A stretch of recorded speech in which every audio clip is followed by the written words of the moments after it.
نحمده ونصلي على رسوله الكريم عن ابن عمر رضي الله تعالى عنه قال قال رسول الله صلى الله عليه وسلم إن هذه القلوب تصدأ كما يصدأ الحديد إذا أصابه الماء قيل يا رسول الله صلى الله عليه وسلم وما جلاؤها قال كثرة ذکر الموت و تلاوت القرآن۔ حضرت ابن عمر رضی اللہ تعالیٰ عنہ حضور اکرم صلی اللہ علیہ وسلم سے نقل کرتے ہیں کہ دلوں کو بھی زنگ لگ جاتا ہے جیسا کہ لوہے کو پانی لگنے سے زنگ لگتا ہے۔ تو پوچھا گیا کہ یا رسول اللہ صلی اللہ علیہ وسلم ان کی صفائی کی کیا صورت ہے؟ تو آپ صلی اللہ علیہ وسلم نے فرمایا کہ کثرت سے موت کو یاد کرنا اور قرآن پاک کی تلاوت کرنا۔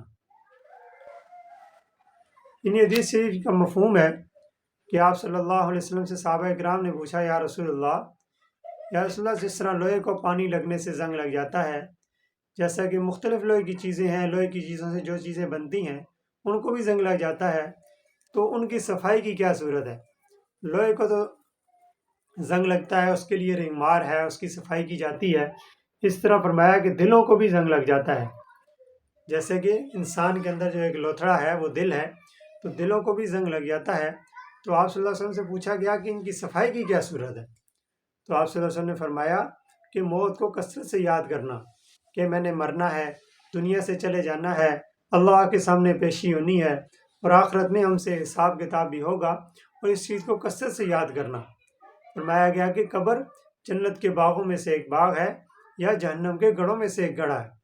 اب کثرت سے اس کو یاد کرنا۔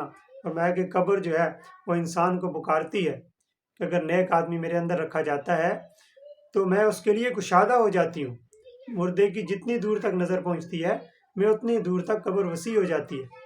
تو میرے دوستو، اگر قبر کہتی ہے کہ میرے اندر اگر گناہ گار بندہ رکھا جاتا ہے تو میں اس کو آپس میں اس طرح دباتی ہوں جیسے یہ پسلیاں ایک دوسرے میں اس طرح گھس جاتی ہیں جیسے یہ انگلیاں ایک دوسرے میں گھسی ہوئی ہیں۔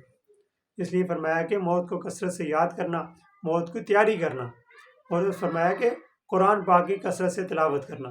جو قرآن پاک کی کثرت سے تلاوت کرے گا تو اللہ تعالیٰ اس کو موت کو بھی کثرت سے یاد کرنے کی توفیق عطا فرمائیں۔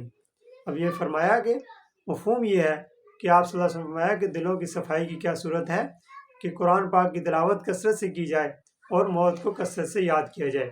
اللہ رب العزت ہمیں قرآن پاک کی صحیح طرح معنی کے ساتھ، صحیح طرح تجوید کے ساتھ سمجھ کر اور موت کو کثرت سے یاد کرنے کی توفیق عطا فرمائے۔ وآخر دعوانا الحمد للہ رب العالمین۔